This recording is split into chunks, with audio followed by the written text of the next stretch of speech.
consequences of too long bearing a child. The Damascene order took this much further.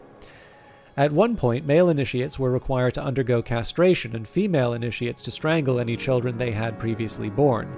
These measures were so horrific that the order was shaken by repeated schisms and eventually absorbed into the local Sisterhood of the Knot as a society of healers and exorcists.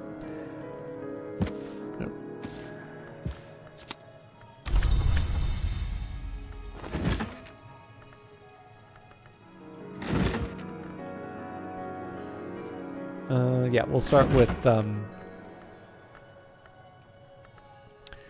the High Traditions of the Noble Endeavor, a blandly positive work of the Endeavor Club, published by the Endeavor Club. The club was founded in 1862, but claims to draw from much older traditions. Club members are assigned names out of noble myth, Joffrey, Roland, and unexpectedly, Breadbettle. They claim to be heirs of the Leashed Flame. Oh, that's right. So Noble Endeavor, I don't think I connected to these. I think this was actually a society's section.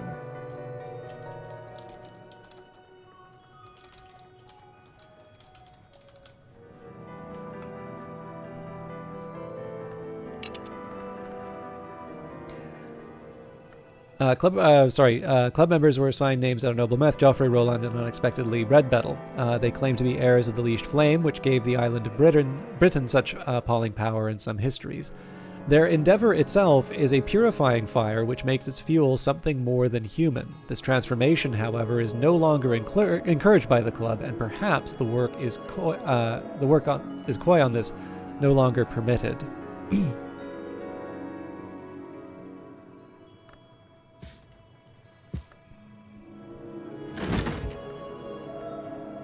Carmine Petal Revisited. I think the permissions will come up here. An apparently theoretical project proposed by Lionel of the Society of the Noble Endeavor, which might permit the imprisonment of a renegade forge name. A very heavily revised edition of an earlier and even more controversial work. The book was evidently revised at some time after the Wars of the Rhodes had ended, and even then this kind of discussion would have been politically difficult. Lionel suggests that the disciplines of Scar and Hammer together would be necessary to create such a prison, but either on its own would serve to release its occupant, and I wonder if that wound up giving me my other secret text.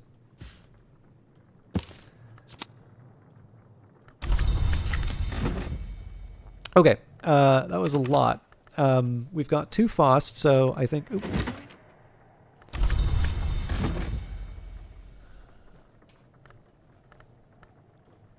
So the transition here essentially is... Actually, I'm even trying to think how I wound up making the adjustment. Yeah, I think in this case, I just wound up saying different societies and such, but this is moving on to the branches of the Watchman's Tree. So we've got the Ostorium, but we also have the Grove of Green Immortals. And then we move on to histories. So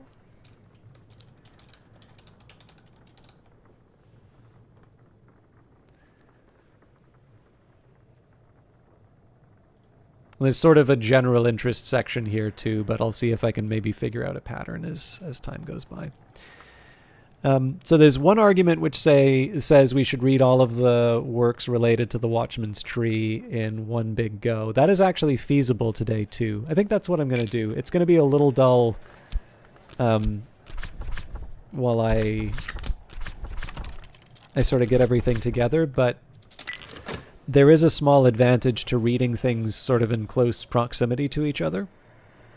They give you ideas, and as you can see, sort of the aim behind a lot of this has been to try to put together different details. Also, because it's snowing, I'm going to make sure I bring back a whist before I read all of this stuff, for reasons that will be apparent soon. But yeah, the reason why I wanted to read all of these books in one big go before I moved on to examining more of the house is that you can see that even though I've read these various books many, many times, there are lots of little details that only start making sense either in relation to the works that have come before, or sometimes because you have the benefit of having maybe solved a couple related problems, and you can say, oh, I wonder if that means ... Better now. Okay, so this should be the last one that I restore for today. And I wanted specifically 4 elements of the soul so that, again, I can read all of the books related to areas that touch on the branches of the Watchman's Tree.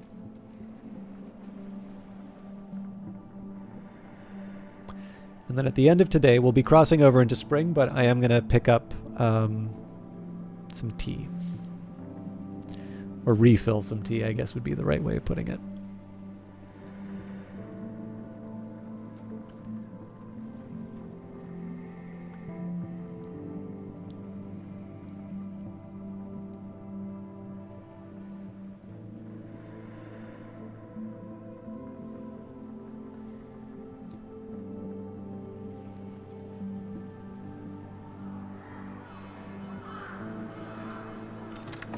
So hearing that sound is the thing that sort of tells me I can't renew it and turn it into money. Not that money's all that big of a priority. But recall that when we read the cranky one, the book by CROD, the Glassfinger's toxin is no mere assassin's convenience for the Oblividiots to confine to the disposal of their enemies. It has higher uses. Certainly it is a great matter of winter, but I have already outlined the technique by which it may be fitted for its ultimate destiny. Now I better have some Glassfinger toxin, because if I don't, I'm going to be very sad. There we go. All right. So we'll add this to the Alchemist Glassware.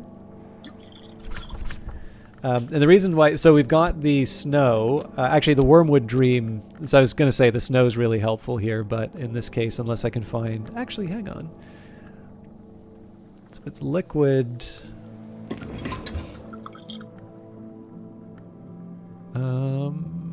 I don't think I'm going to be able to make this work. Yeah. Maybe the Nocturnary might be able to help.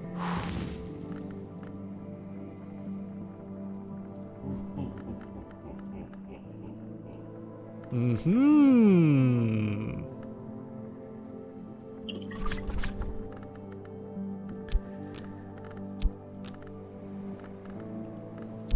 Great matter of winter indeed. Okay.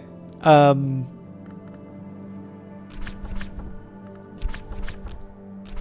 I want to see if this produces something off of the Glassfinger toxin.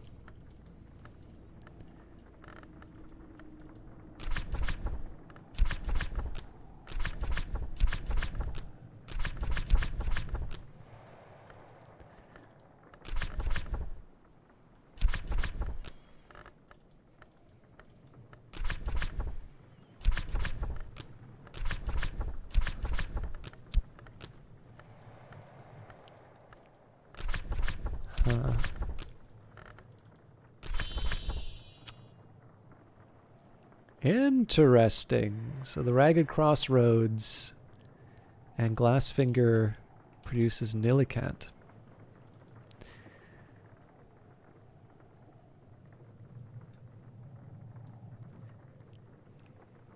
So again, for subsequent playthroughs, one thing I would be interested in looking at is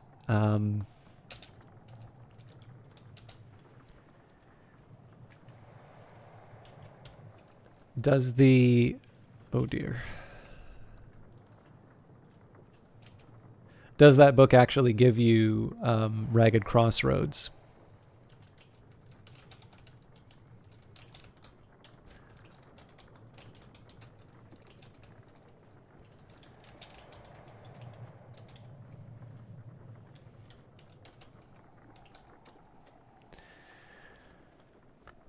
Okay. I am interested in seeing where this goes. Because normally it's not just one.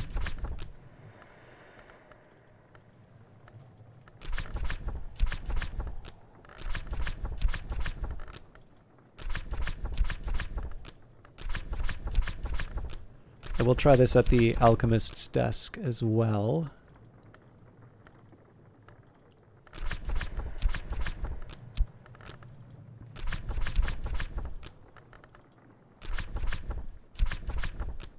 It is also worth saying that if I'm relying on keeper level winter, we've long since passed the point where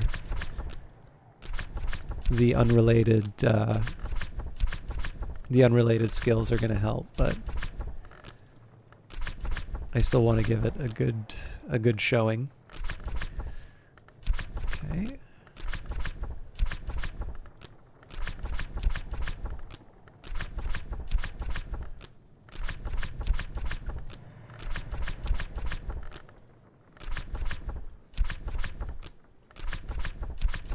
Okay, so we're unlikely to find anything new, but let's do one more quick run through the alchemist glassware with as much winter as we can.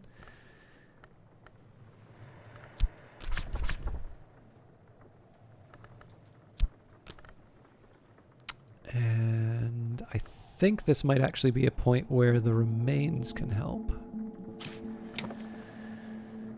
Yeah, it's a pretty formidable amount of winter that we're working with there. Still not enough to push it to the to the 15, so we may be leaving something on the table. But the alchemist's glassware was one that I wanted to try that was one I wanted to try specifically because that's a little bit more likely to have the elements that are relevant. So for instance, Inks of Revelation, I wouldn't have been able to try something with before.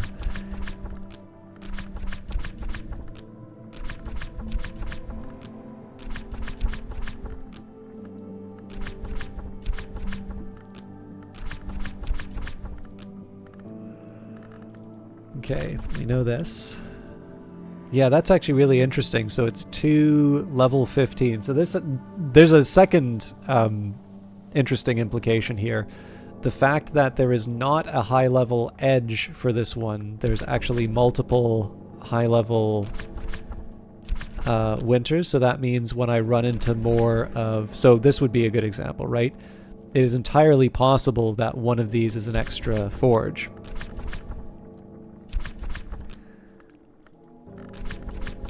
So I've been generally running on the assumption that there's sort of one of each aspect, and you always get hints that that may be an oversimplification, but that is some pretty hard evidence. And again, is it something I needed to do it the second time for? Well, in my case, yes, because I wasn't really focused on that. But this is kind of the advantage of rereading the books and actually taking the time to try the recipes that you find inside them. I'm sure I could have simplified this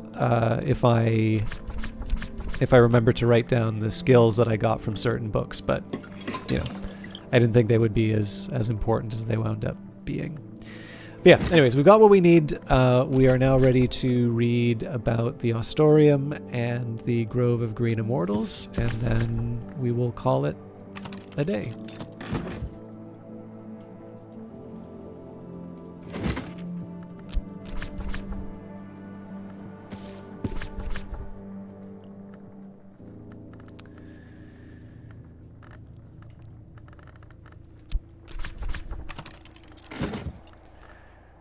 Okay. Fast.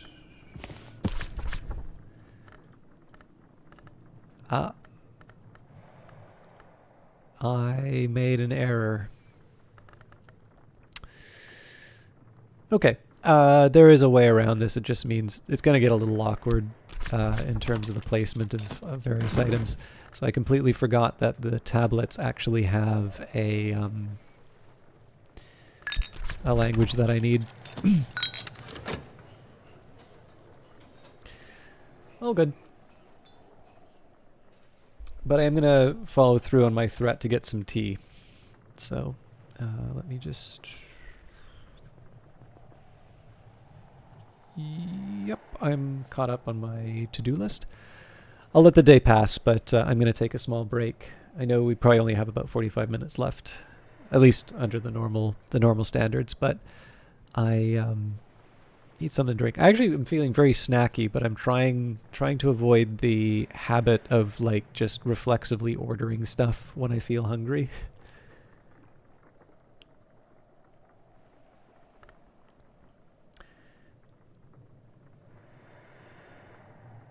Yes.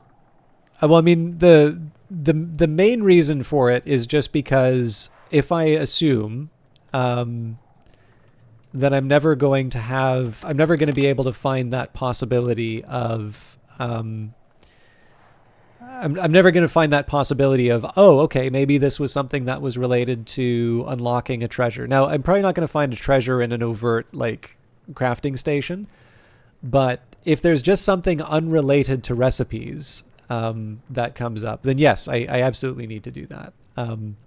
But more importantly, too, the question really is, how do I find whether or not I have all the recipes for something? And the answer to that is by putting it in the slot and checking. And it's like, well, in that case, I might as well just put it in the slot, right? Because the worst that happens is I just, toss it out. So that's the real reason for it. But the main one for me is that because it's a fairly low cost thing to do. Like, again, my favorite isn't to just brute force everything, but in this case, I've wound up finding just some unexpected things that remind me about how I'm making assumptions that maybe aren't justified. I do actually like adding the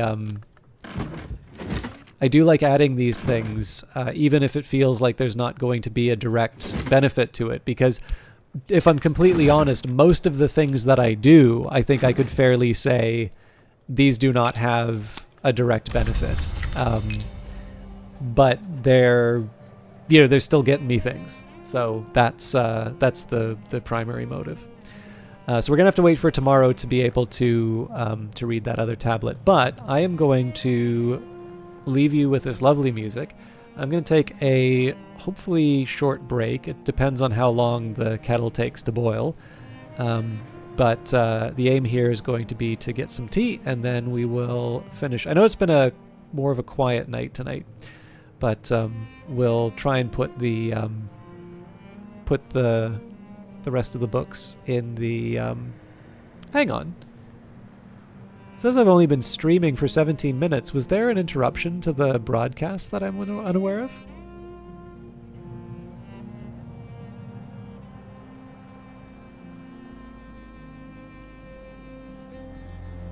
Just give me a quick second here.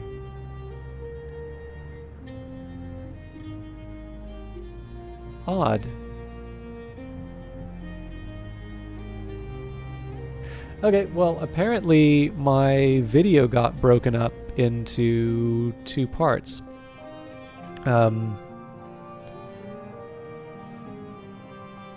Anyways, I'm going to still get some tea, and I will be back as soon... I'll be back as soon as I can, but if you've been here from the start, do feel free to get up, have a stretch, get a glass of water, do whatever it is you need doing, and we will be back to read a few more Christmas books.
All right.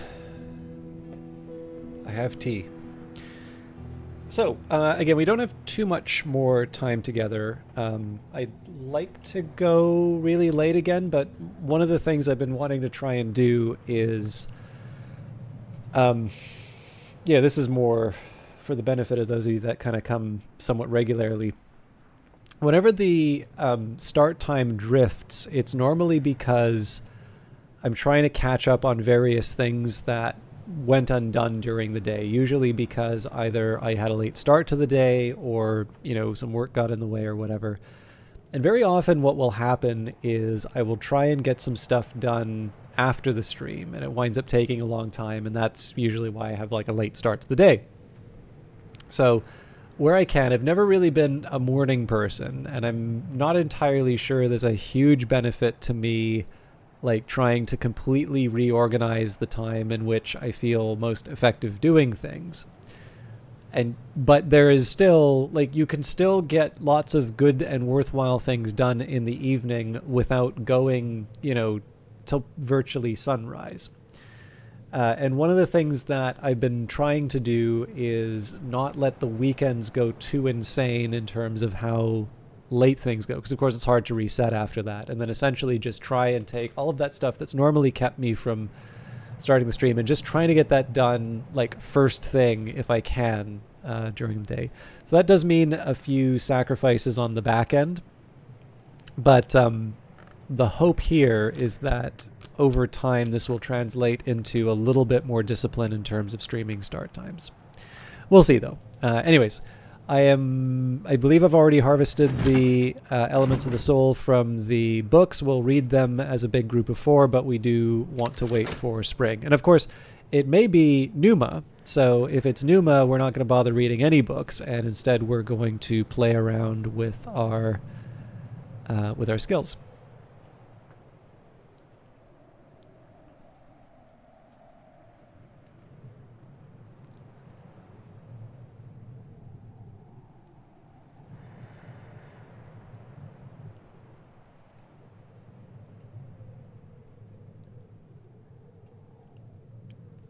One last good look at the Christmas decorations.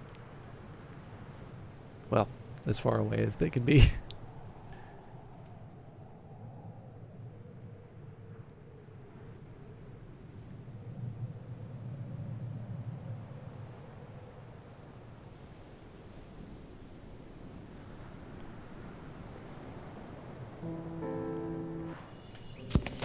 Okay, memories fade, assistance departs, but the soul is refreshed. So, current affairs, what's happening in the world beyond Brandkrug? What visitors will the season bring?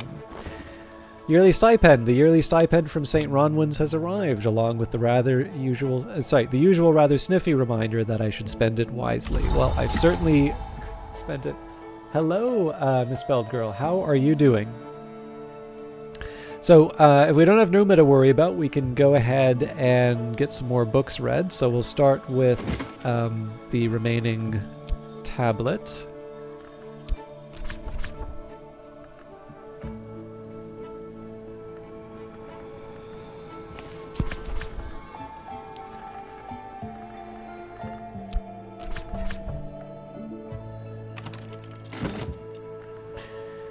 So now this would be the kind of the history section. This is a little bit of it's a little bit of everything, to be honest. So let's say histories and Shadowless Kings, because that definitely counts as its own section. Good, just got off work and just glad that it is now the weekend. Excellent. I hope work wasn't too taxing, because I've had jobs where things are a little more relaxed and some jobs where things are more intense. I certainly prefer the relaxed ones. Although I don't like one, it would be, I wish I had the temperament that says, oh yeah, I wish I could just collect a paycheck without doing anything. I'm a little too I don't know how to put it, like, I'm not quite wired that way, but But yeah, I've had a couple of jobs where I'm done, and like even my recreation time doesn't really feel like recreation, just because I'm sort of blobbing out on some piece of furniture and not doing anything.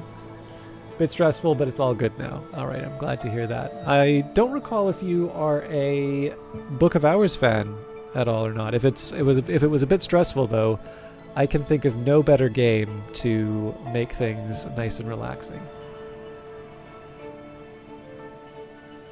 Yeah, I'm kind of lucky that it's not so much the thing that actually bothers me the most is that I get very restless about the things I could be doing. So like, my feeling on this is like if I'm taking money for employment, I should be doing the work. Now, sometimes I might, I mean, let's face it, we've all had days where, it's not been 100%. There are times, especially if you're working from home, maybe you spend a little more time looking at the Twitch stream rather than the work. Everybody's kind of got that. And one thing I've noticed in my own office is that really all that the back to office policies have done, I take a look around, it's a sea of people looking down at their phones. Absolutely none of them are looking at their monitors. So it's like, what exactly have we accomplished here? But the biggest stress for me, and I'm sure I'm not the only one, but it sometimes feels like it, but I'm kind of conscious of the fact that there are things that I'm interested in doing that I could be doing, that because they're personal projects, I'm not going to do them in the workplace.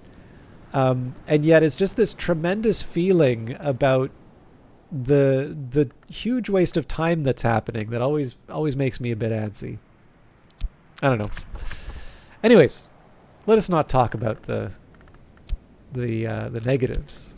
We're all done our work, hopefully. For those of you who have weekend shifts, my apologies, but I'm looking forward to the weekend. I hope you all are too. All right, so we're gonna get some grapes. That's mostly just to replace what we wound up feeding Tuppence. We are already reading the green tablet, and in fact, I suppose at this point it wouldn't hurt to queue up a few more books, because if I've separated Shadowless Kings and Histories, we could do 4 different texts, which are pretty straightforward.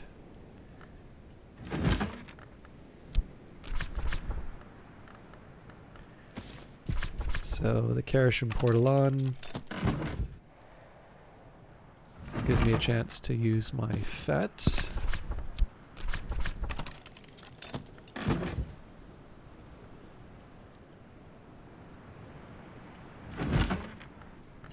Unsung Hero of Hush House, Governor Collar's Desk for Voyages of Furnish and Memorial.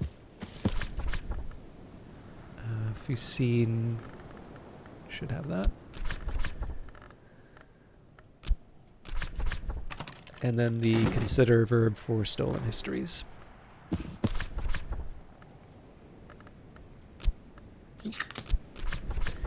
I've already mastered this, but I could reread it. Perhaps recall a memory. So I could try and queue up even more, but I think this this will suit me for now.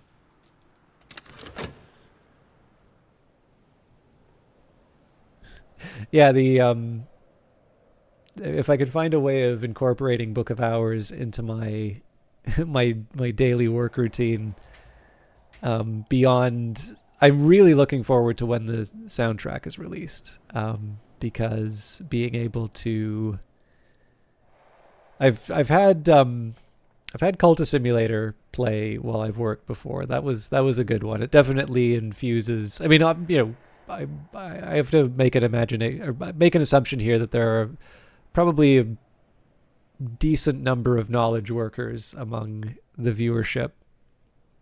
But obviously, if you are consulting various documents or otherwise, working with text, just having the Cultist Simulator music in the background is I don't know, adds a little flavor. But I didn't want to combine everything, but I would actually like to get my Spintria in order. We can sort this all out. But one that was actually curiously effective for me, and this was more for study. I don't know how many of you are fans of the FTL soundtrack, but I actually tended to find that I would be really focused when studying and the final boss music came on. And I think it's just because that, I'm usually really focused on the boss when that comes up, but it's weird how FTL was very good at training me. All right, the affair of the particular mystique. The Suppression Bureau has a growing interest in the recent fad for unconventional, often prophetic religious movements. No laws have been broken, nothing sinister has come to light. All these movements are comfortingly solar in nature, but there does seem to be something going on. And we've got Signor Corso Reverti, manuscript hunter, legacy scavenger, mercenary? Many would question his ethics, few would deny his acuteness. I don't need an appointment, do I? A shadow cast by two candles, who passeth with the dawn. You know that one, librarian? From an unauthorized version of the Celian prayer. Very unauthorized. Of course, I'm assuming this is Sunset Celia that's being referred to.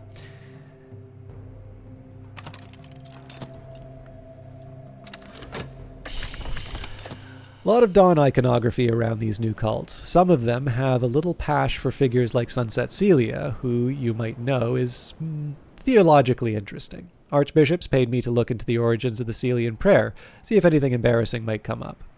So we need 4 lantern. I think we should probably just be able to get away with one of the Galmier works, yeah. In fact, I think almost everybody who is... Yeah, everybody who has been arriving on the affair of the particular mystique has been getting a copy of Locksmith's Dream Volume 1. But hey, it works. Indeed. I have a feeling that Book of Hours will get some pretty heavy rotation in my music. I've been very fond. Actually, there was I was surprised about one thing. Ever since Apple released Apple Music Classical, so I'm subscribed to the one package where basically you just get everything from Apple. Because I was kind of individually subscribed to a bunch of their stuff anyway, like Apple Arcade and the news, and kind of figured I was like getting the movies and the iCloud storage for free. But I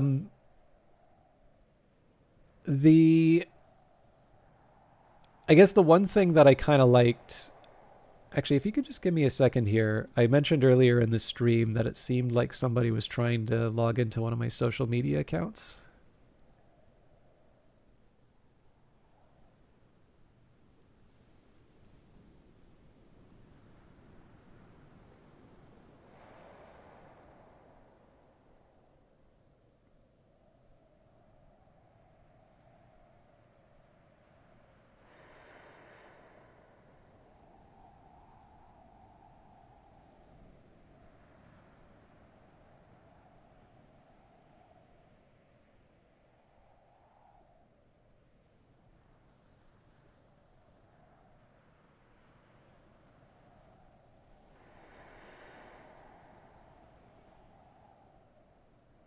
Okay, cool. There's just one thing that kind of occurred to me about what that account was linked to that I wanted to address. Anyways, what was I saying? But yeah, so the Apple Music Classical was a very nice addition just because of the way they organize everything. Definitely a nice theme related to Book of Hours and the organization of knowledge in the game. But one pleasant surprise was alongside all of the classical music that I had in my yearly review, not just that, I did actually bother to listen to some music that was made this century. But I was pleasantly surprised to find that Riley Koenig of... he's of his own fame, but he most likely you would have heard his music in Phantom Brigade. He actually had enough kind of play in my rotation to show up in the top artists. So for those of you that have not had a chance to listen to it, highly recommend it, and it might make a good choice for a gift for your soundtrack lover. Riley is so first of all, Turns out he was at the same school I was at the time I was there. But he has a really strong talent for creating very cinematic style music. So he works in games, but definitely it sounds very much like the sort of thing that you could easily see in a very high quality Hollywood picture. He's got a real talent for the very big, not just action packed. He does more than that, but everything that he does definitely feels like it could be up there with a giant screen and enormous sound system. Anyways, exercises in the continuity of self, techniques proposed by the Ostorium, the most inaccessible and upsetting of the libraries of the Watchman's Tree for the persistence of memory after the body is discarded. Soul element Wist is regarded as the fundamental value of the individual. All other soul elements, it is implied, may potentially be discarded, as can the individual itself. The Ostorium expresses grudging respect for the hour called the Elegist, who calls each of the dead by name, but also concern over the Elegist's subtlety when it chooses to inspire particular interpretations of the histories. The Ostorium proposes the use of nowhere energies in distracting or encouraging the Elegist in order to assure that the persistence of history remains unalloyed. I don't remember this being so creepy, but I'm feeling a little nervous about them. I have always been struck by the how cozy so many of the Watchman's Tree buildings seem to be with the nowhere hours. I'm still struggling to square that. The Deaths of the Moon, a historical tract on various forms of survival after death. When the heart no longer beats, the Grail may keep the spirit in the body, and an appetite is indicated to sustain. Alukites are the best known, but not the only, of this nature. This is the waning moon mode. The full moon mode is the intensification of one element of the soul to the point where ordinary sustention is unstable. Our protector, the generous of hosts, began of this nature, and its generosity remains ungentle.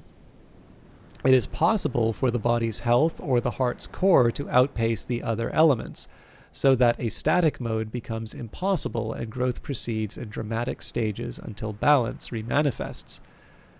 So, it can't be that the crown growth is the patron of the Ostorium.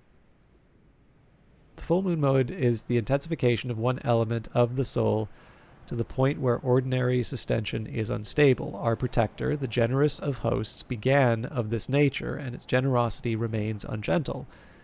It is possible for the body's health or the heart's core to outpace the other elements, so that a static mode becomes impossible and growth proceeds in dramatic stages until balance remanifests. I'm trying to think if there's any other information that we've gotten about either the crown growth or the Ostorium.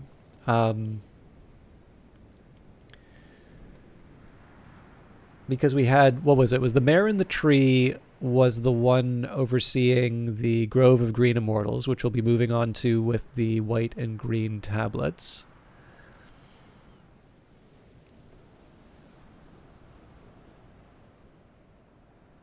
I'm trying to remember the ones for Hush House. I seem to recall, wasn't it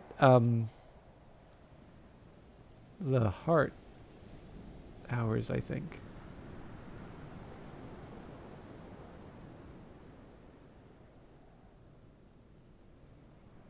I should probably... Yeah, I'll maybe just leave that one aside. I'm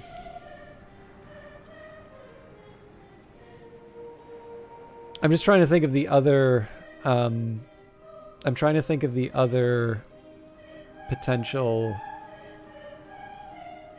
Okay, so let me think about the libraries of the Watchman's Tree. So we've got Hush House, we've got the Invisible Serapeum in Alexandria. We've got the Tomb of Lies might be one. That's the one associated with the Great Hooded Princes. Grove of Green Immortals, I think I said that before. The Hostorium, which I believe is in the New World, and I think there's also one in Louisiana. I don't remember its name. Maybe it's not Louisiana, but I'm pretty sure it's not. It's the other New World one. So that's 5. I'm pretty sure there's 7, 9. No, I'm almost certain it's 9.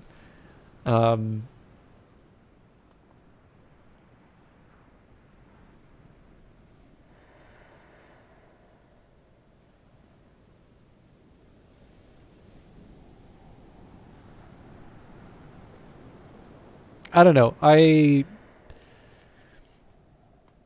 can't think of. So I can't make a connection. I can't make a connection between a Nowhere Hour and all of them. So for instance, I don't think there's any with the Invisible Serapeum. Although in theory, that would be the one that we could get more information about, because if I recall correctly, the Lady Afterwards takes place in Alexandria, and I believe the Invisible Serapeum is in fact one of the locations. In fact, I also seem to recall that that's in the Exile.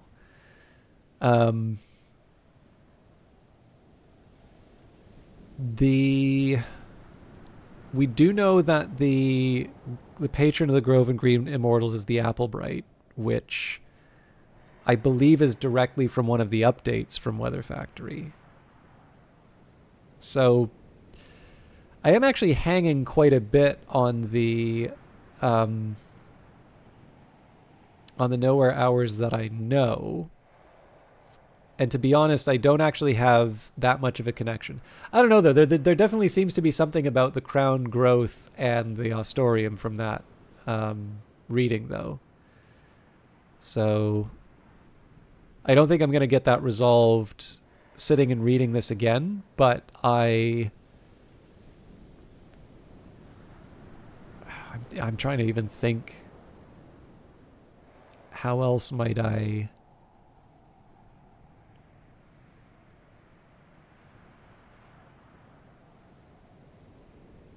Yeah, I don't know if I have any other ways of making that connection, but it's something for me to maybe note and move on is the best option. Okay, so on to the tablets. I don't know if the green or white tablet.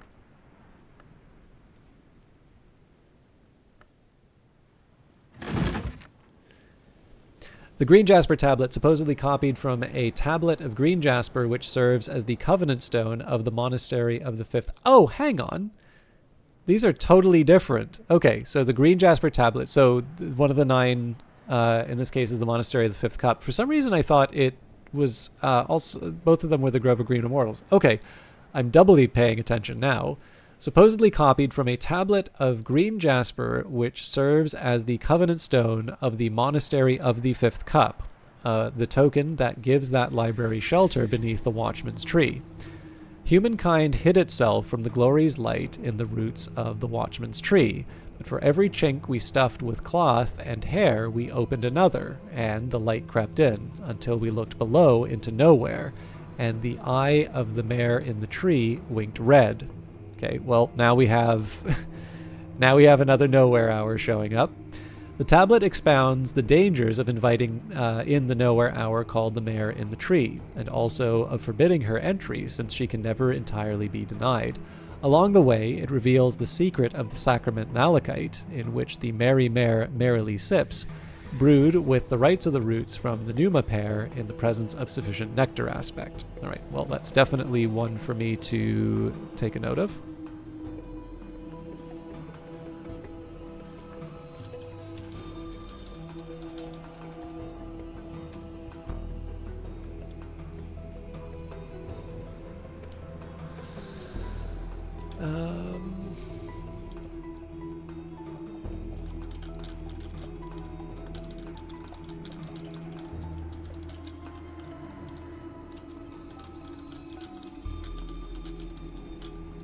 Oh, spits, not sips.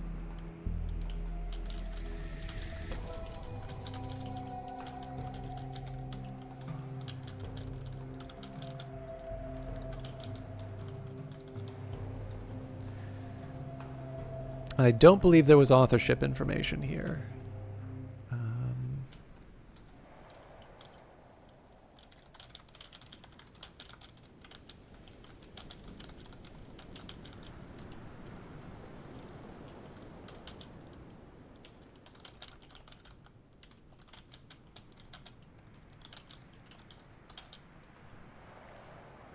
So I'm also wondering,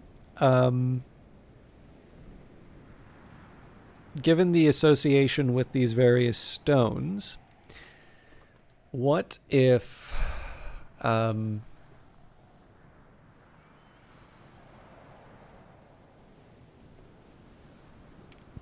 there have been reference to different types of rock and substances. So I wonder, is there a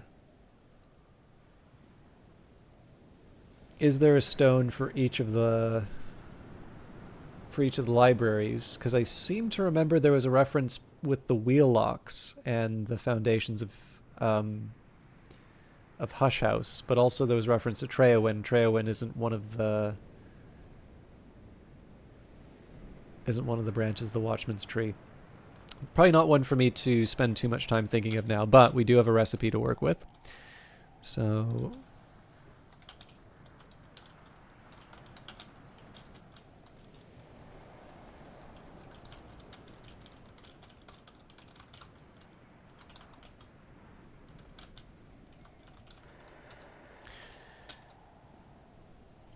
it would have been nice if I had my health kicking around, but I'll add that to the list. Okay, probably spent more time thinking about that than I needed to, but again, given that that's the first time, having read that a couple of times, and actually taking the time to read and realize that that is not referring to the same library as the White Jade tablet, I still think that was time well spent. White Jade tablet, supposedly copied from a tablet of white jade which serves as the covenant stone of the Grove of Green Immortals, that token which gives that library shelter beneath the Watchman's Tree.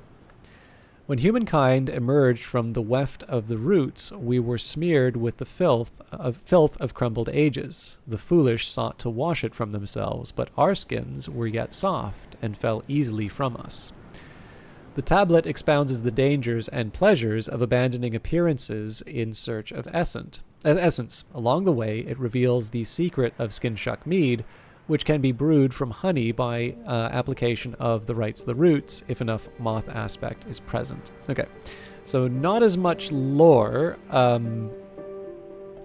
which is kind of funny because this was the one where the update told us something, but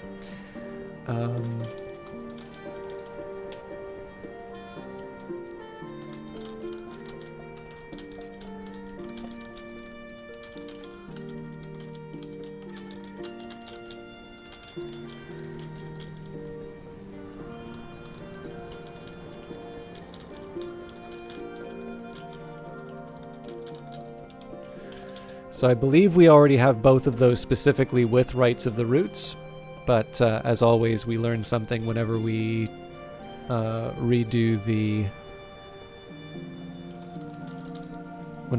the recipe, so we will be attempting that next time.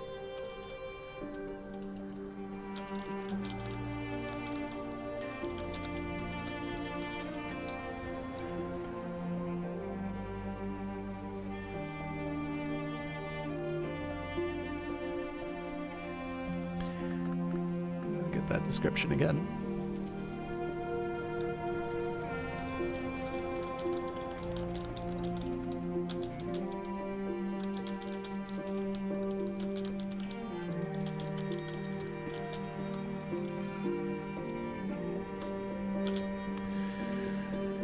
Okay.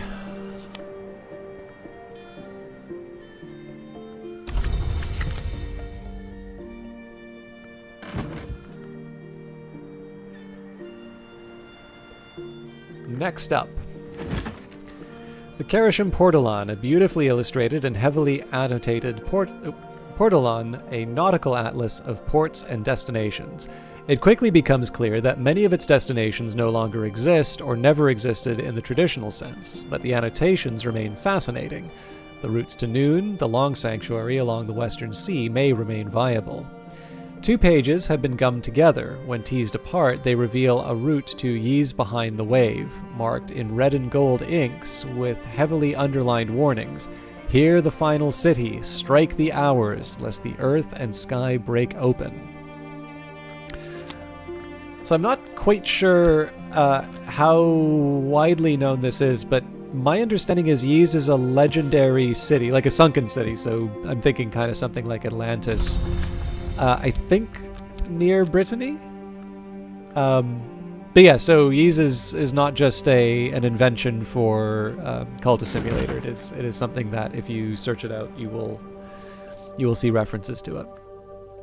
The Viennese Conundra. Van Driel describes odd events in Vienna: the disappearance of children, epidemics of parasite activity, animal mutilations, nightmares of worms, the activities of a charitable organization, the New Legions, that funds the burial of the poor. She proposes peculiar connections between these activities.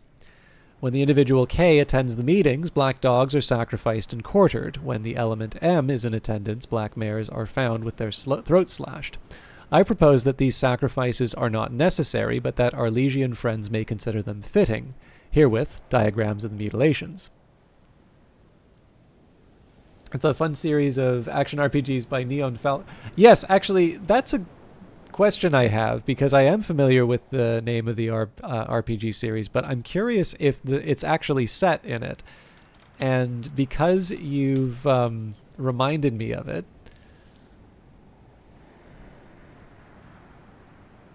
I now want to see if... Oh man, the screenshot that I see here suggests that it might be. Alright, I will read both entries here. So Ys is a series of action role-playing games developed by Neon Falcom, as Nearly Logical has told us. The first game in the series, Ys Ancient Ys Vanished, which definitely suggests that this is quite consciously referencing the legendary city.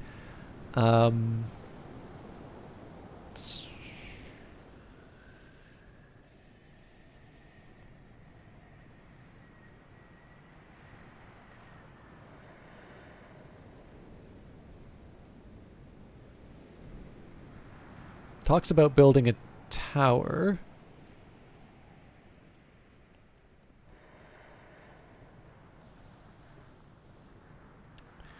It's a precursor to role-playing games that emphasize storytelling. The heroes of Ys is an adventurous young swordsman named Adol Christian. The story begins. He has just arrived at the town of Minia in the land of Estria. He is called upon by Sarah, a fortune teller, who tells him of a great evil that is sweeping the land.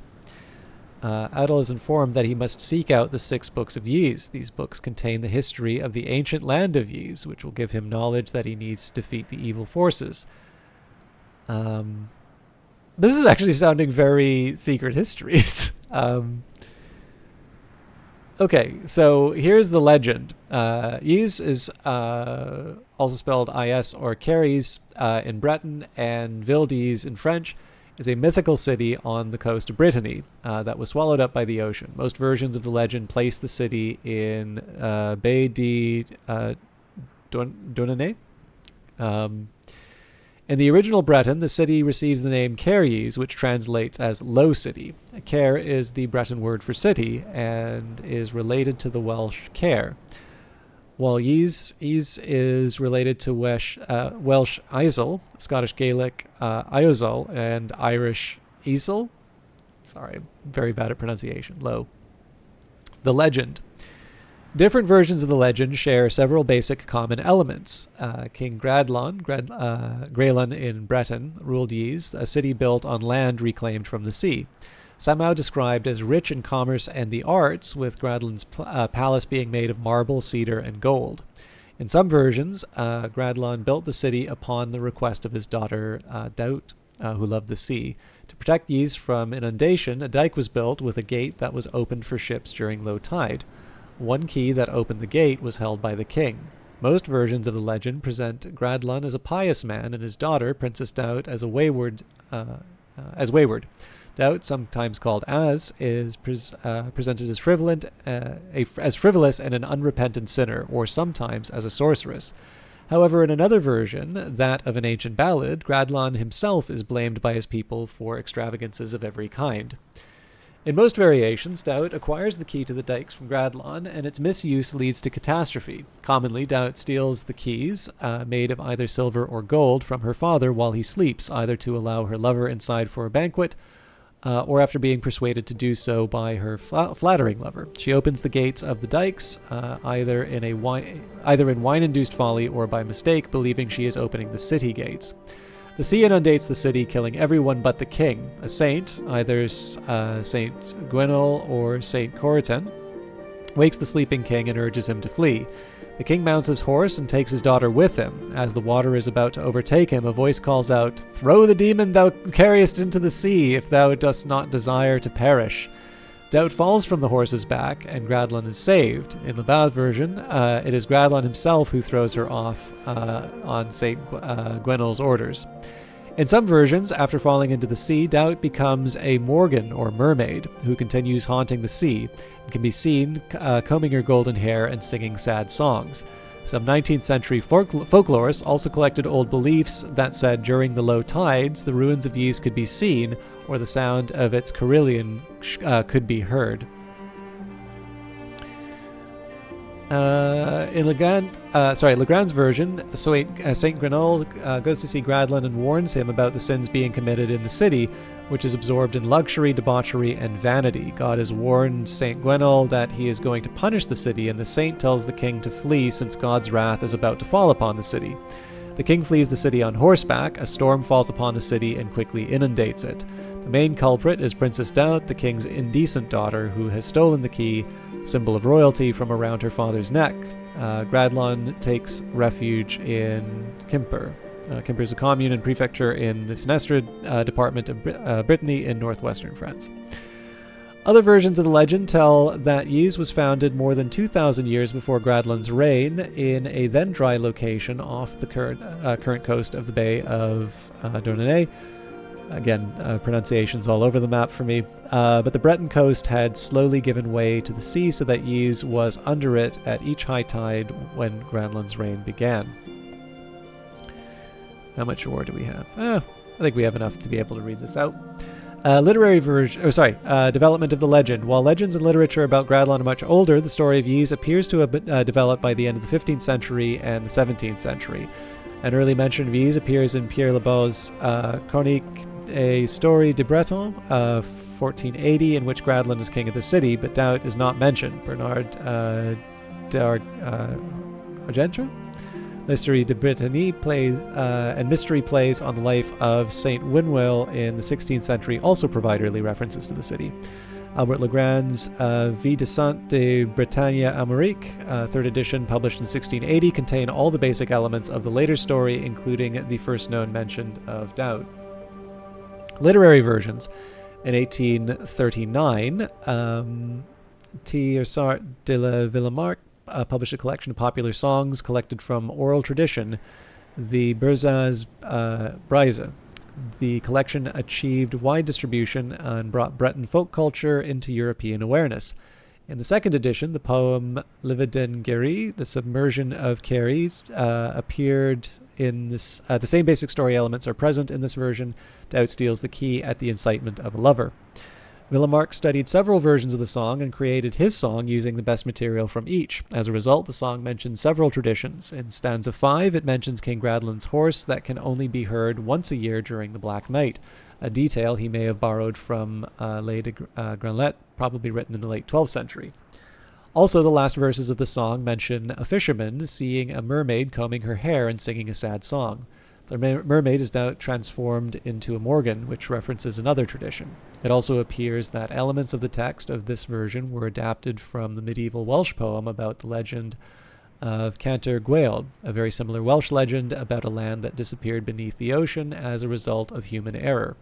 The poem appears in the Black Book of Carmarthen, in which Villemarque studied at Jesus College, Oxford in 1839. Villemarque wrongly considered that the Welsh spoken in the 6th century was the same as Breton spoken in his days. In 1844, Emile Souvestre told a version of the legend in his work Les Feuilles Bretons. In the tale, Caris, the character of the devil is disguised as a man with a red beard, appeared. his version may have come from a different oral source. His telling also played a great part in making the legend widely known, and many 19th century English tellings of the story are closely derived from this version. In the early 1890s, Edward Schreis? Excuse me. Essay Les Grandes Légendes de France introduced the character of Malgven, a sorceress who is Gradland's wife and Doubt's mother. Malgven appears in many subsequent retellings, including Charles Guyot's La Légende de la Ville d'Ise, d'après les anciens textes. Guyot named Gradland's horse Morvark and wrote that the horse was a gift from Malgven. Incidentally, that would put it just outside a decade. That particular text would be just outside a decade of the events of Book of Hours. A novel by Norman Douglas, They Went, 1920, is based upon the Breton legend. Thanks. Sorry, I try not to. I don't have a easy mute button, so everybody gets to hear the joy of my of my dusty streaming setup. Oral traditions. In 1893, Anatole Lebras collected a fragmentary version of the legend in his book La Légende de la Mort en Basse-Bretagne, and its posterior 1902 augmented edition, La Légende de la Mort chez les Bretons Armoricains. This version also mentions Doubt, here called Ace, transformation into a mermaid, but unlike other versions, here Doubt is thrown off the horse by King Growlin himself on orders of Saint Guenole. Paul Sebillot also collected oral versions among his extensive review of the history of the legend in the second volume of his 1905 book, The Folklore de France. English language versions. In 1917, Scottish folklorist Lewis Spence included the legend of Ys among the tales told in his book Legends and Romances of Brittany. 1 year later, Jonathan Cedric Davies published a short version of the legend in the 29th issue of the Folklore Journal. A few years later, in 1929, Elsie Masson also included it in her book Folk Tales of Brittany, citing Souvestre and Lebras among her sources. The Daughters of Ys, 2020 by M.T. Anderson and Joe Ryu, is based on the folktale. The graphic novel's adaptation shows Doubt's perspective on the events leading to the destruction of Ys. The Devil in Souvestre's version. Emile Souvestre's telling differs from the tale in several points. Ys was still protected by dikes, whose gates were opened for ships at certain moments, but it was Doubt herself who kept the silver keys of the dikes around her neck. Doubt was a sorceress and had embellished the city with the help of Corrigans. Corrigan is a fairy or dwarf-like spirit, which built works that men could not make. With her magic, Doubt also tamed the sea dragons and gave one to each inhabitant of the city, which they used to go find rare goods or to reach their enemies' vessels. The citizens were so wealthy that they measured out grain with silver hannops, goblets, but their wealth had also turned them vicious and harsh. Beggars had been chased from the city like beasts, the church had been abandoned, and the citizens spent all day and night entertaining themselves at the inns, dance halls, and performances, while Doubt herself threw parties at her palace all day around. St. Coriton warned Gradland that God's patience with the city was at an end, but the king had lost his power, living alone in one wing of the palace, and Doubt ignored the saint's warning. One day, a bearded prince... I'm going to say, there's a lot of references here, which I'm assuming are probably deliberate connections or parallels to the story of Lot and Sodom and Gomorrah. But, I mean, then again, stories of saintly prophets coming in saying that God is mad at the city's wickedness. It's not just Sodom and Gomorrah, but I'm thinking if there's one... the one person who's sort of protected from, I don't know. Lot is the one that I thought of.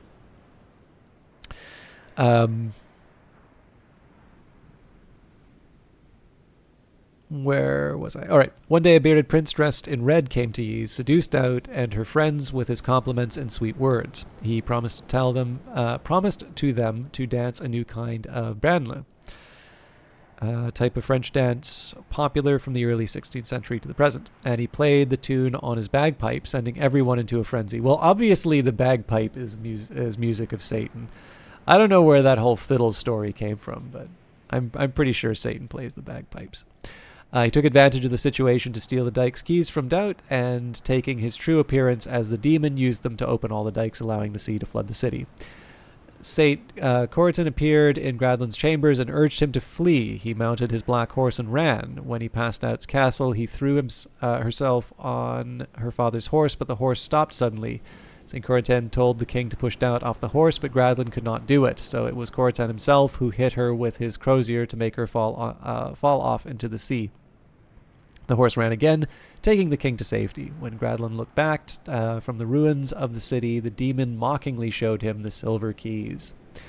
Ye's return, the Ye's return is the part that's probably the most relevant in for Book of Hours.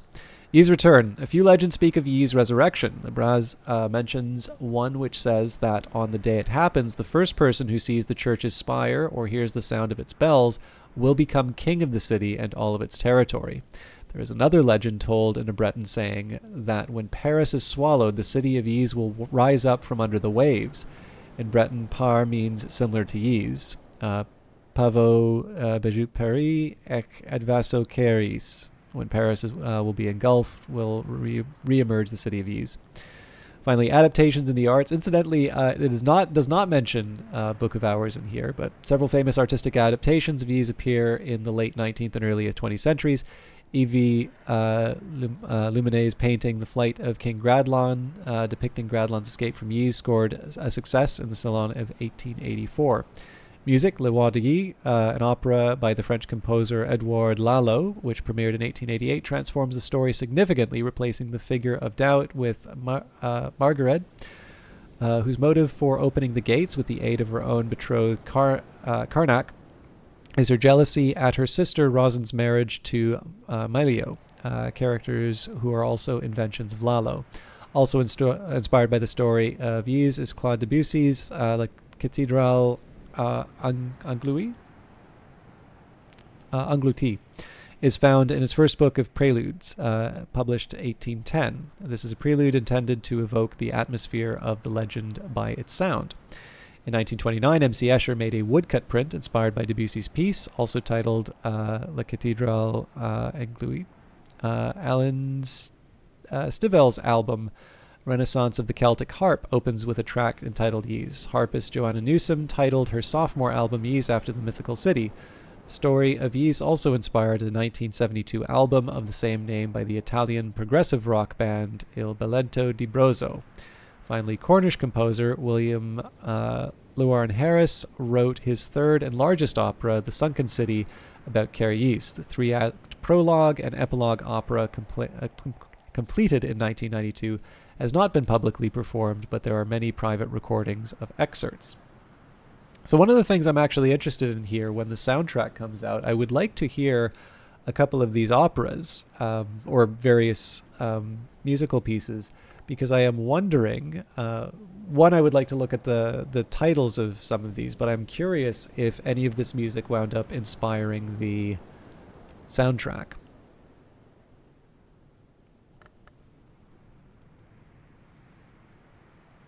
Anyways, I don't know why I stopped at the first part, but the main game series starts out being about Yez, but 9 games later, it's mostly about the adventures of Adol Christopher, each game starting with him arriving at a location and having to figure out what is going on, explore the area around it, and solve the problems. It's got a bit of an age of discovery, never knowing what you'll find feeling to it. I should check it out, because I keep seeing it advertised all the time, but again, there's just so many games that unless you have another thing to connect you to it, it's very easy to overlook a lot of very high quality stuff. So, anyways, I'm going to read the Viennese Conundrum again because I didn't read the third part. Vandriel describes odd events in Vienna: the disappearance of children, epidemics of parasite activity, animal mutilations, nightmares of worms, the activities of a charitable organization, the New Legions, that funds the burial of the poor. She proposes peculiar connections between these activities. When the individual K attends the meetings, black dogs are sacrificed and quartered. When the element M is in attendance, black mares are found with their throats slashed. I propose that these sacrifices are not necessary, but that our Legion friends may consider them fitting. Herewith diagrams of the mutilations. Medusa's riddle, then, I choose to render as what is not seen. There is another riddle, one I have heard rendered as what may be lost. I will delineate some historic attempts to answer it. These are, in themselves, in some sense, sacrifices.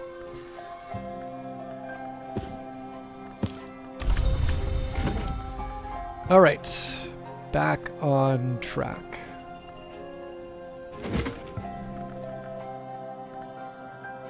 The Voyages of Furnishon of Auriel, the impossible travels of a sea captain of the late Phoenician era, suppressed throughout recorded history.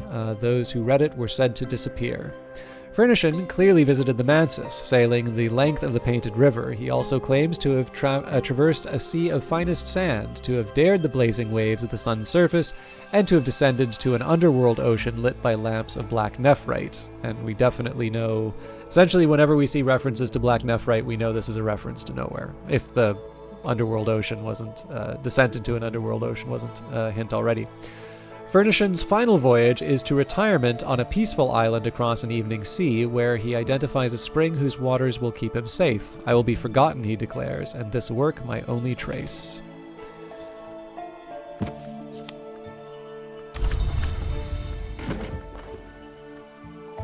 Stolen histories. The agitator and pamphleteer Alexander Sparrow inveighs against the monstrous serpents, thieves of history. Sparrow acknowledges 5 histories, insists the 3rd history may be overrun by coils, and warns the 5th history is already lost. Sparrow, with his usual paranoia, appears to be conflating the horror of the Worm Wars and the Great Writhing with the activities of the Great Hooded Princes. Still, he draws thought-provoking comparisons between princes, normally conceived of as exotic Knocklong, and the widely feared worms. So, worth mentioning here, right? So 5th history is already lost, 3rd history may be overrun by coils. It's maybe not entirely surprising to see Nillikant here as the 3rd, the Incastum Terminale of the 3rd history. It is the bleak white-blue of winter. It has spawned an itinerant order of secret celebrants who regard worms as semi-gods, and who are sometimes called on to celebrate difficult funerals. And Maricat, the Incastum Terminale of the 5th history, the color of the principle that once occupied the place that heart does now. In the 5th history itself, the cult of Maricat was everywhere suppressed, but it's sometimes been venerated otherwise. Okay. Voyages of Furnishon of Auriel seems a little out of place, if I'm honest.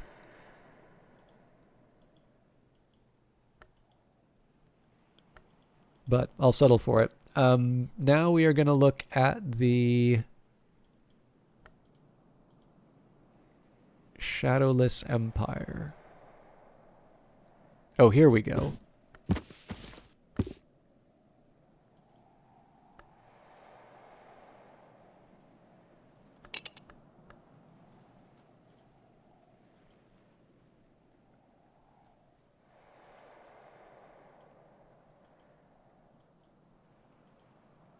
I haven't quite been able to figure out a full I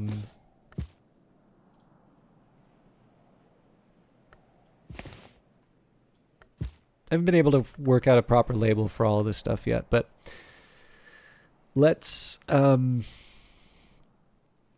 least read the Shadowless King's works.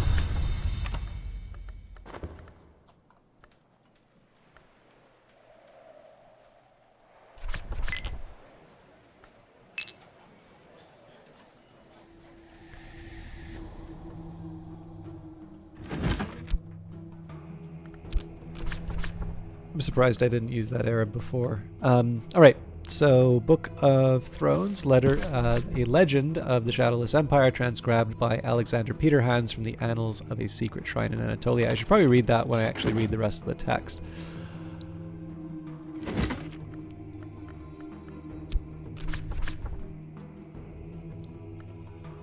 And I think we'll also be able to get we'll have the Faust back to be able to read the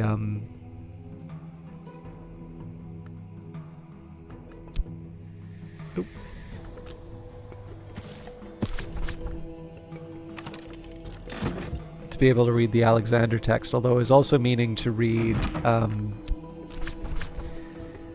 the inks. I'll read the inks after Alexander.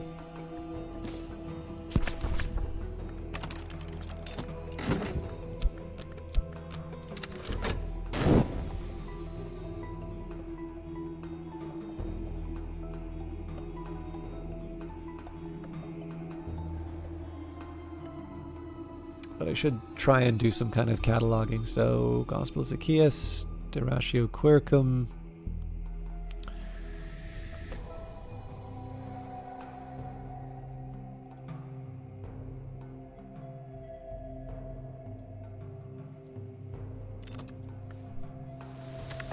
Pluck the grapes from the vine. Alright, so again, that's to recover what we lost when we fed the chicken. Oh, that's right. I was also meaning to... I was actually meaning to test the different recipes. That's fine. I'll be sure to do that for the next stream. Yeah,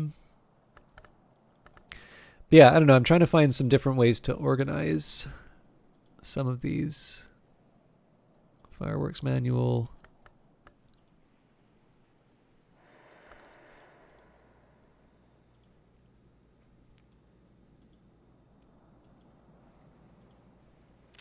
The other tricky part here is that some of this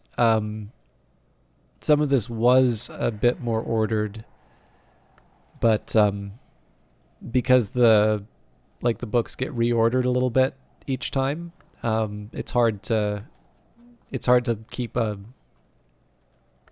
it's hard to keep everything properly organized. Found something, librarian. You heard of the Chandler? Might be an hour, might be a myth, not recognized by the church. Either way, I'd never made the connection with Sunset Celia. I wonder if the Archbishop will pay me to explain it to him, or if he'll pay me not to. And we will summarize the affair of the particular mystique right now. So we have the Suppression Bureau has a growing interest in the recent fad for unconventional, often prophetic religious movements. No laws have been broken, nothing sinister has come to light. All these movements are comfortingly solar in nature, but there does seem to be something going on. Douglas Moore, D.I. Moore, was mostly concerned that the cults might be a breeding ground for Long, and so increase the incidence of the crime of the sky. Arthur Moore, Lieutenant Moore, dared to hope that he might begin to understand the Sun's plan. Serena Blackwood, Dr. Blackwood dismissed the whole business of cults as a popular delusion in a time of change, and Corso suggested that the new doctrines had suggested a connection to him between the enigmatic hour called the Chandler and a name of the watchman, Sunset Celia.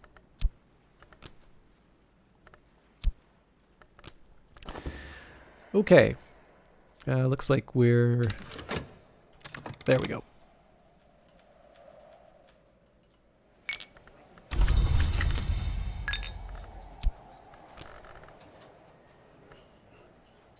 I'm just going to take a quick second here because the recipes... It was nectar and... Well, we can still get the heart back. Or health back, rather. It is spring, and the landlady has served me a slice of her stargazy pie with the pilchard heads poking cheekily through the hot crust. Okay, let's read some lore. The Book of Thrones, a legend of the Shadowless Empire transcribed by Alexander Peterhans from the Annals at a secret shrine in Anatolia. In the first and greatest history, a subject of the Shadowless Empire of Persia travels to the west to the kingdom of the Persids. There he becomes a protege of the tutelary Persid deity, the Scarred Man who lives in the dark. He returns after 7 years to put his skills at the service of the Shadowless Empire. They are Golden General. After many years of peace, the heirs of the Persids move against the King of Kings and the Shadowless Empire. The Golden General will not take arms against the blood of his mentor until the King of Kings whispers a great secret of betrayal in his ear. He breaks his sword, forswears his oath to both the Empire and the Scarred Man, and enters the temple behind the world, leaving his life behind.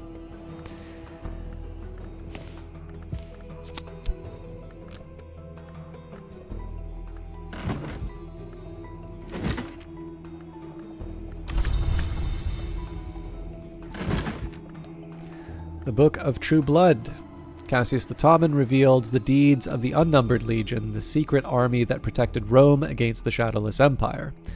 The Legion's legate answered directly to the hour called the Tribune of Scars, and was promised immortality if he died in battle. In the final part, Cassius confesses to being a former legate. He recounts his terror of the Tribune and divulges the secret lore of the Golden General, the champion of the Shadowless Empire, the enemy of the Tribune, in hope that the Tribune will someday be undone. No!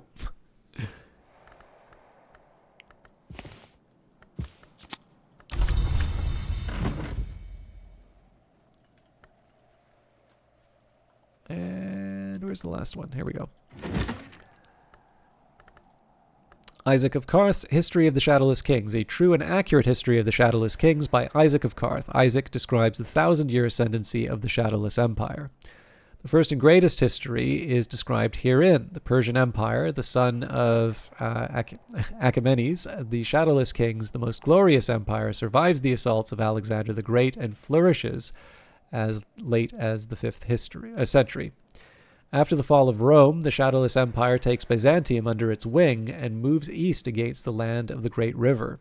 Isaac begins to recount the invasion struggling against the unskinned armies of the Hooded Serpents, but ends abruptly with a series of incantations he claims allowed the Shadowless Empire to persist.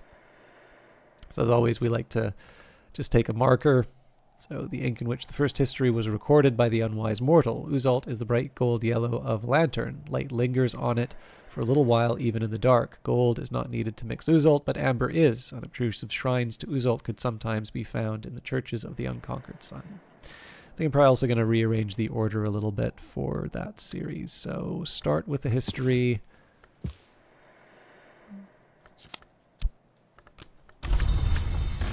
Okay. And let's read about Alexander. It's probably just as easy for me to use the reading room and then the Westcott desk.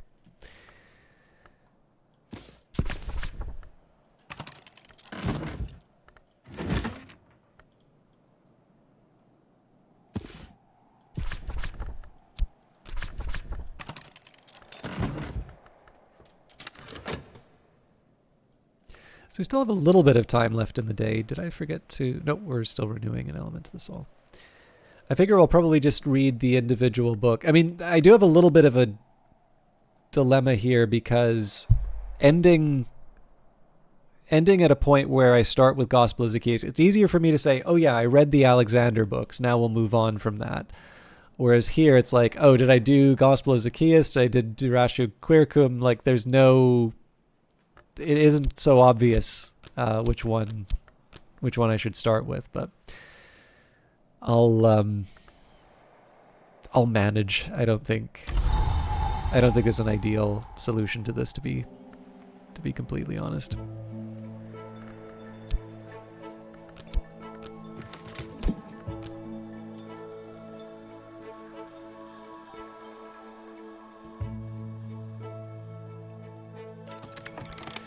Better now. All right, I'm gonna have to reorganize all of this.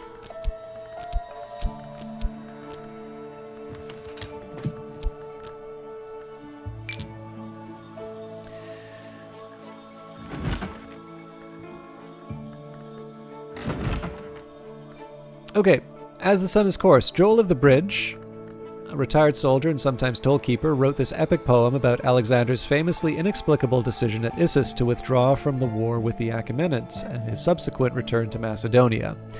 Alexander meets at Issus with Darius, king of kings, for 3 days and 3 nights. On the first day, the two men trade threats. On the second, promises. On the third, secrets.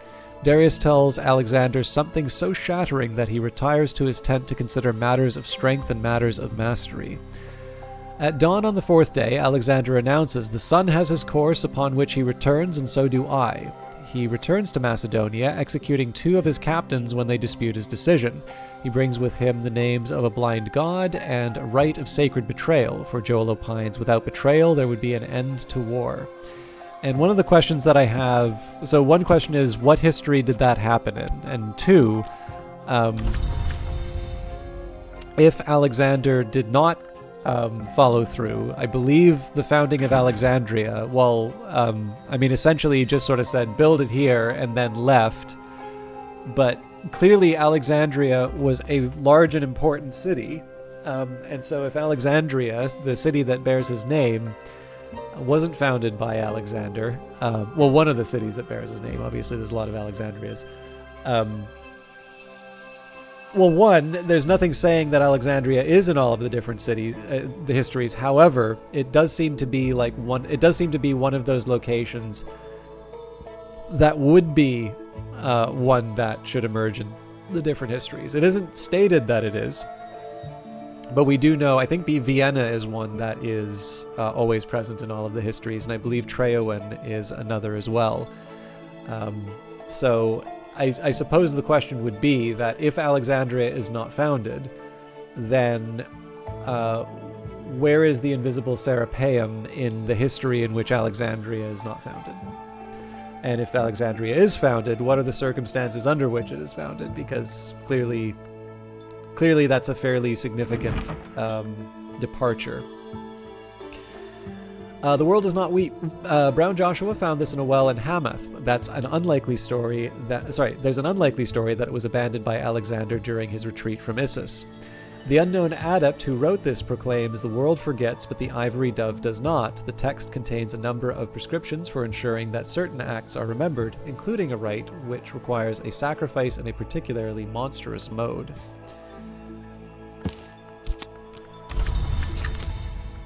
And actually, I think I came up with a way that I can preserve the readings. So what I'm going to do is I'm going to try and knock off one of the recipes.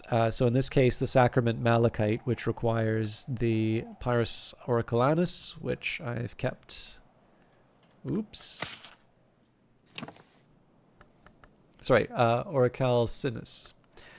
But yeah, we got a recipe on how to make that, so why not follow through?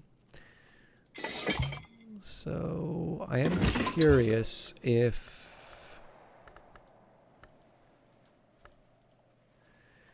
Okay, so I have to use something that will take food. The kitchen range is easy enough. I'm just a little surprised that it's that narrow.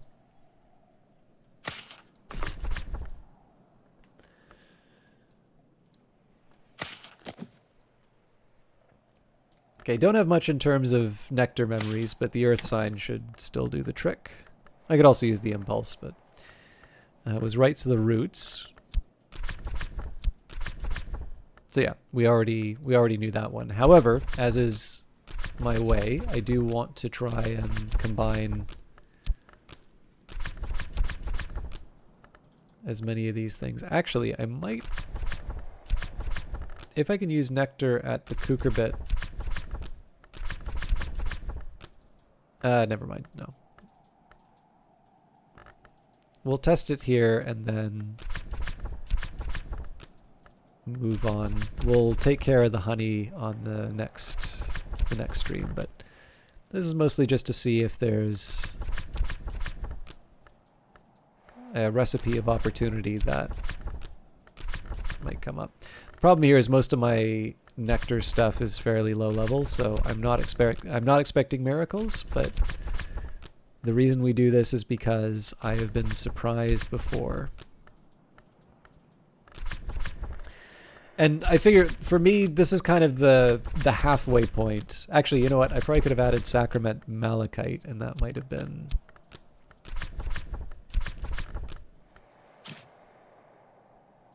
Well, let's add what we've got so far. Sacrament Malachite might be a little more useful for the...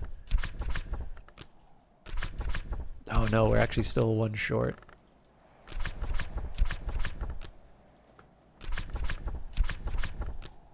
So we'd be able to get up to 14 with the Malachite, but we wouldn't have the 15 required.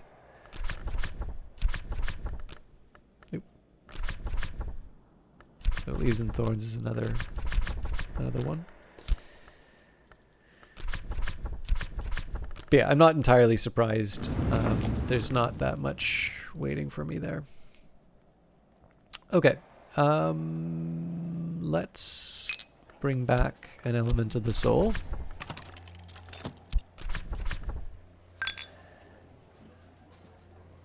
And then to wrap up tonight for me, I'm going to start by reading the Gospel of Zacchaeus.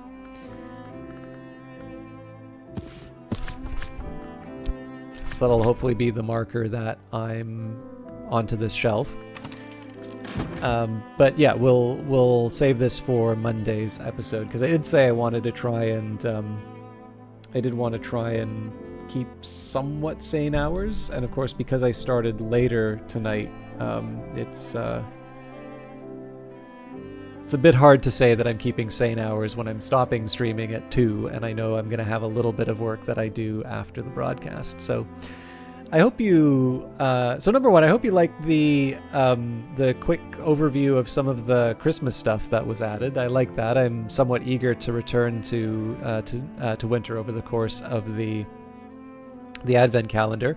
Just a reminder that if you want the in-game stuff, I believe they've said the only requirement is that you play the game at least once during Winter. You do not need to play the game every time a door of the Advent calendar opens. And I believe they said that they will be they'll be opening the new line of the Advent calendar basically at noon each day. And I'm assuming that is noon UK time, not noon Canada time. But yeah, I'm also reasonably happy about the pace in terms of which we're going through the library. So we started with our baronial section. We also did a bit of a detour at some point with the Cosley and Husher books. We've completed the reading room. We've now completed the Westcott room. We're about a quarter of the way through the Severn Chamber.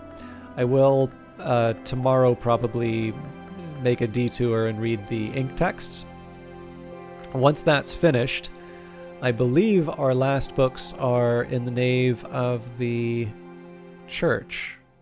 I think once we deal with this sort of overflow area, that's it. We will, before we get up to the church, I am almost certain we're going to buy a book from Oriflammes. We've got 2 gold Spintria, and the only thing that could happen is that it could be in a language we don't understand, so we are still waiting for Ramsund for the Turquoise Hand. I would prefer to be able to read this before I commit my history. And then if possible, it would be nice to get Kernwek Henneveck. But so far through this entire playthrough, I've satisfied every guest that has visited Hush House, and I kind of like the idea of continuing through this. Continuing with this streak. So this is one of the reasons why I've prepared a bunch of Porphyryne, just to try and provoke a lot of different Numa events to, potentially get in that little gap where a visitor doesn't have a particular subject to pursue, and so I can hit them up for I can just hit them up for a language. But again, we'll decide all that stuff when I'm ready to go. We've got a journal with lots of stuff in it, and I'm happy about that. The question now is more, what's the best way for me to achieve the goals that I'm looking for, while acknowledging that there are probably some gaps in terms of treasures of the house that I haven't solved yet. In terms of, like, one of the mysteries that I've got was Edict's Liminal or Edict's Inviolable before bed. We've not cracked that one. There's a few recipes that I haven't been able to do, and I probably will never do over the course of the playthrough, but it's, I want to try and complete that as much as I can. And just my general hope here is that instead of just kind of brute forcing every single crafting station, because there's a lot of them and there's a lot of different altars, but I'm hoping that maybe rereading some of these texts, as has happened already, will just start pointing me in some directions which maybe I'd previously ignored. And that will also apply to parts of the house. So again, we've got, what I'm probably going to do is I will investigate this little section first. We'll take care of this tower. We'll go to the nocturnal area, and then we will make our way down to the dawn period.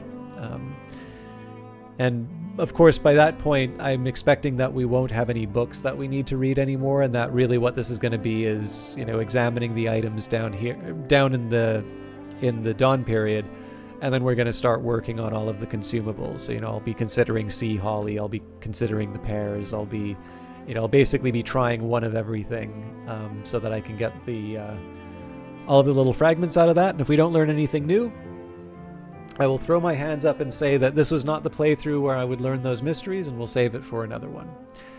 But this is it for me tonight. So thank you everybody for hanging out. I know I started very late, and it was a bit more of a quiet atmosphere, but it is, the fact that people still show up and the fact that everybody is so nice to hang out with is a really big reason why I still do this.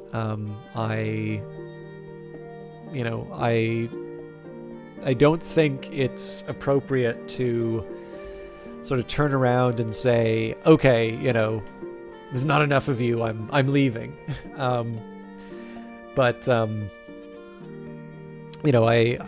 Would it be nice to have 1,000 people watching, like when we do it with Weather Factory? Sure. But being able to share this game with everyone, being able to have that more detailed approach and not feel too much pressure from the people who are like, nobody cares about the writing, it's nice to have that. And so thank you all for showing that support. Misspelled Girl, it was great to have you in here as well. And to all of you, whether you are turning in soon or whether your day is just getting started, I hope you all enjoy your weekend. Thank you very much for that as well, Nearly Logical. I'm feeling okay. I don't know if I'll have enough time to read everything that I want, but I spent a lot of time setting myself up for what I'm hoping will be a very rewarding few weeks. I am, however, not going to leave you abandoned. So you don't think you can handle having 1,000 people? I actually feel more comfortable with large audiences. So obviously I am not the type of person who brings in a large audience, but to Weather Factory's credit, they have recognized that I'm hoping this doesn't come off as modest, but I feel like I am a good fit for their games. And they've kindly invited me to broadcast it on the Steam page. But whether it's in person or whether it's as a broadcast, I actually do feel more comfortable with large audiences. And I think it's partly just because it's a little bit easier for me to just imagine an audience, like a large audience, as a single entity, whereas if it is a smaller group, then I do really feel a pressure to try and give that individual attention to everyone. And obviously, people's expectations of attention are quite disparate. There are some people who really, really want you to be very focused on them. And then there are some people who actually don't want to be mentioned at all. One of the earliest lessons I learned on streaming was, I wanted to say hi to the people I would see coming in the list, but there are lurkers who really do not want to be do not want to be acknowledged. So lesson learned there. But I mean, everybody's got their own perspectives on this stuff. Anyways, I do need to tell you who I'm hosting. Revived Snow is streaming. This is somebody who tends to go quite late. They are a text-to-speech VTuber, which is a really interesting format. I'd never seen it before until I watched them play Phantom Brigade, and they're playing Lethal Company, which I'm kind of interested in. I understand it's co-op only, so I'll probably never play it, but I do want to see what this game is about. So I hope you all have a good time, and we'll see you on Monday. Take care. Bye.